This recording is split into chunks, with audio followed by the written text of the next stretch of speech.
आह, चलते वक्त एड़ी में दर्द। क्या आपको भी सुबह बिस्तर से उतरने के बाद ऐसा ही लगता है जैसे किसी ने एड़ी में सुई चुभा दी हो? चलने में खिंचाव सा लगता है, सीढ़ियाँ चलते समय कसाव और दिन भर उठते बैठते बेचैनी सी लगती है? अगर हाँ, तो इसे मामूली थकान या उम्र का असर मानकर बिल्कुल भी टालना नहीं है, क्योंकि एड़ी का दर्द धीरे धीरे आपके चलने फिरने की आज़ादी भी छीन सकता है। और इसीलिए आज मैं आपको बताने वाला हूँ, आपके पैर में जो दर्द है, जो एड़ी में तकलीफ हो रही है, उसके 3 गहरे मुख्य कौन से कारण हैं। और हाँ, मैं आपको बताने वाला हूँ ऐसे 3 आसान उपाय जो बिना दवा के भी आपको ठीक करा सकते हैं। पहला और मुख्य कारण है प्लैंटर फेसाइटिस। ये देखिए, ये सबसे आम कारण है जब एड़ी के नीचे की जो लंबी पट्टीनुमा नस होती है, जिसे प्लैंटर फेसिया कहते हैं, उसमें सूजन आ जाती है। देखिए, इस तरह से सूजन आ जाएगी या खिंचाव इसमें आ जाता है। ये खास तौर पर तब होता है जब अचानक ज़्यादा चलना या दौड़ना शुरू करे, वजन आपका बढ़ जाए या लंबे समय तक आपको खड़े रहना पड़े, खड़े रहने का ही आपका काम हो। काफ़ी पेशेंट्स मैं रोजाना देखता हूँ, जो लोग बहुत देर तक खड़े रहते हैं, उनमें भी ये समस्या बढ़ जाती है। सुबह सबसे ज़्यादा तकलीफ इसमें महसूस होती है। जब आप बिस्तर से उठते हैं, पहला पैर नीचे रखते हैं, तो बहुत ज़्यादा दर्द होने लगता है, क्योंकि रात भर आराम के बाद नसें जकड़ जाती है और जैसे ही आप ज़मीन पर पैर रखते हैं, झटका लग जाता है। ये दर्द समय के साथ साथ बढ़ता जाता है और शुरुआती लक्षणों को अगर अनदेखा किया जाए तो ये और बढ़ सकता है। इसका दूसरा मुख्य कारण होता है यूरिक एसिड का बढ़ना।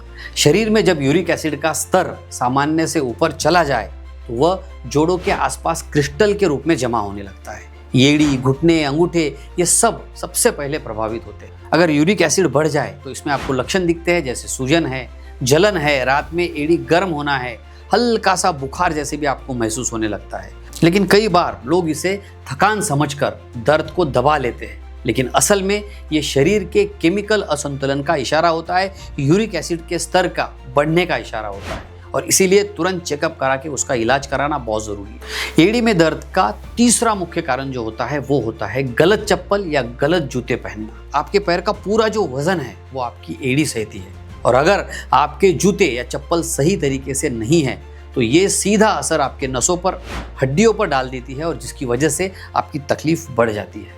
आपकी चप्पल अगर बहुत ज़्यादा पतली है, सोल जो है वो बहुत सख्त है, आप स्लीपर ही पहन रहे हैं, या फिर आपके शूज़ का जो सोल है वो बहुत ज़्यादा हार्ड है, या बिना आर्च सपोर्ट के जूते आप पहनते हैं, तो लगातार दबाव पैरों पे बनेगा, नसों में सूजन आएगी और इसकी वजह से क्रॉनिक हील पेन भी हो सकता है। मैंने कई ऐसे पेशेंट्स देखे हैं, जब उनको तकलीफ होने लगती है तो वो नरम चप्पल पहन लेते हैं और धीरे धीरे ये दर्द को अपना नॉर्मल लाइफ का हिस्सा मानने लगते हैं। लेकिन कुछ ही दिनों में उनकी तकलीफें बढ़ने लगती है, क्योंकि वो कारण को समझते नहीं है, और इसीलिए कारण को समझना बहुत ज़रूरी है। चलिए अब बात करते हैं 3 असरदार ज़बरदस्त नुस्खों की। नमस्कार, मैं डॉक्टर शीतल टोंग से आपका बहुत बहुत स्वागत करता हूं। अगर आप यहां तक पहुंचे हैं तो और एक काम कर दीजिए, नीचे बटन है, इस चैनल को सब्सक्राइब कीजिए। आपके बहुत काम के वीडियोज़ है और इससे मेरी भी एनर्जी बढ़ती है। पहला महत्वपूर्ण नुस्खा मैं आपको बताऊं, उसके पहले मैं आपको बताना चाहता हूं कि आपने कारण तक पहुंचना बहुत इंपॉर्टेंट है। घरेलू नुस्खे तो हम जानेंगे, लेकिन कारण समझ के उसका ट्रीटमेंट करना बहुत इंपॉर्टेंट होता है। होम्योपैथी में प्लैंटर फेसाइटिस का, इस तकलीफ का पूरी तरह से इलाज हो सकता है। आपको ना ही कोई ऑपरेशन करना होगा, ना ही कोई हार्ड मेडिसिन लेनी होगी। बिना साइड इफेक्ट के घर बैठे ही आप ट्रीटमेंट कर सकते हैं। आप हमारे एक्सपर्ट डॉक्टर से बात कर सकते हैं, हमारे एक्सपर्ट डॉक्टर की टीम है। आप हमें व्हाट्सएप कर सकते हैं या सीधा कॉल भी कर सकते हैं, नंबर मैंने नीचे दिया है। चलिए जानते हैं नुस्खा नंबर 1, सरसों का तेल प्लस लहसुन की मालिश। 2 लहसुन की कली को सरसों के तेल में गर्म करना है। जब तेल गुनगुना हो जाए तो रात को सोने से पहले एड़ी पर 5 मिनट हल्के हाथों से मालिश करनी है। याद रखिए, लहसुन में एंटी इन्फ्लामेटरी गुण होते हैं और सरसों का तेल नसों को गहराई से खोलता है। ये मालिश नसों की जकड़न को खोल देती है, खून के प्रवाह को बेहतर बना देती है और प्लैंटर फेशिया को भी रिलैक्स कर देती है। नियमित 7 से 8 दिनों तक आप अगर इसे करेंगे तो खुद ही फर्क महसूस करेंगे। नुस्खा नंबर 2, गुनगुना पानी प्लस सेंधा नमक में 10 मिनट तक पैर को डुबाना। एक टब में हल्का सा गर्म पानी आपने लेना है, उसमें 1 चम्मच सेंधा नमक मिलाइए, पैरों को 10 से 15 मिनट तक उसमें डुबो दीजिए। याद रखिए, सेंधा नमक ब्लड सर्कुलेशन को बढ़ाता है, स्वेलिंग को कम करता है, दर्द को कम करता है और गहराई से आपके पैरों को शांत करता है।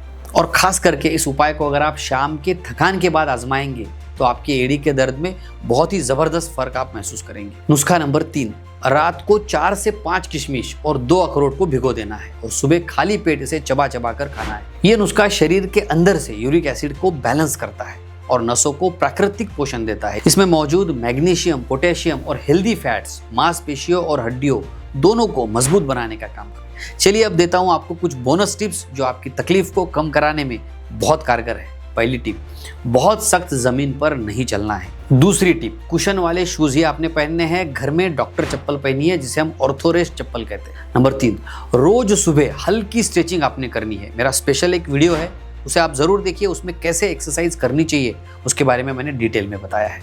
तो याद रखिए, एड़ी का दर्द चलते फिरते इंसान को भी बिठा सकता है और इसीलिए इसकी तरफ वक्त रहते ही ध्यान देना बहुत जरूरी है। इसका पूरा ट्रीटमेंट करवाइए, डायग्नोसिस करवाइए और पूरा इलाज करवाइए। और हाँ, बाकी वीडियोस तो हम बहुत फॉरवर्ड करते ही रहते हैं। इस वीडियो को भी अपने दोस्तों तक, फैमिली मेंबर्स तक शेयर जरूर कीजिए। क्या पता किसके लिए ये कारगर साबित हो। तो हंसते रहिए, मुस्कुराते रहिए। अपना और अपने परिवार का बहुत बहुत ख्याल रखिए। धन्यवाद।